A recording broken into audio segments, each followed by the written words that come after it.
We started in 1879 as the Aberdeen Town and County Association for Teaching the Blind at Their Homes. Absolutely delighted. I'm just glad to be part of the history of NESS, a small part we have tonight about how the organisation was founded, how we're still loyal to what we were set up to do and the impact that we're making in the lives of blind and deaf people across the North East. Tonight was a great show of the commitment that people have for NESS. It really makes a difference in people's lives.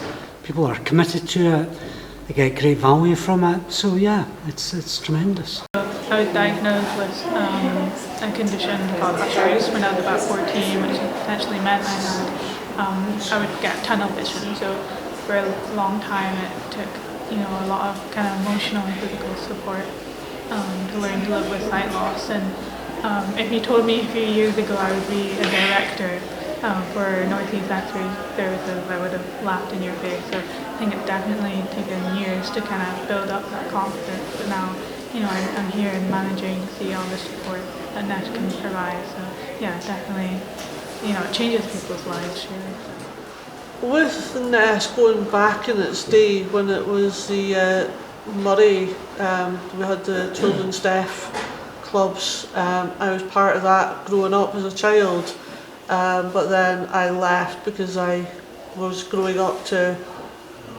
look after myself and understand my deafness myself.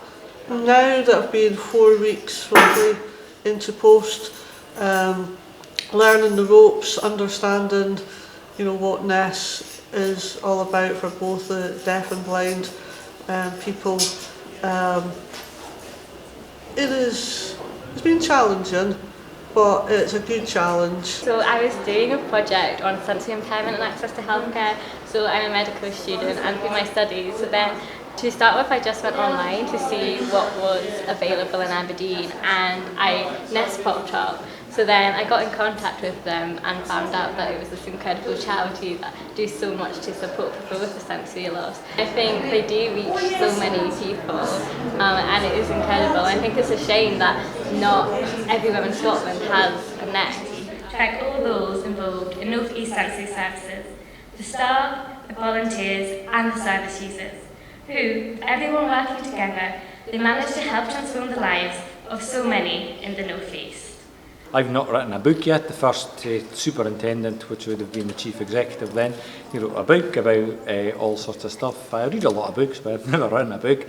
But no, I think the core of what we do, putting people first, is the most important thing about the organisation, and I think we're still true to that. And while I'm and John's around, we will always be true to that. Yeah, I think our staff really love NESS, and the volunteers really love NESS. And I think that shows in the work they do. And that, in a way, brings service users closer to us. A huge thank you to everybody over the last 14 days, 14 months, 140 years. A huge thank you to everybody. NESS, never ever stand still.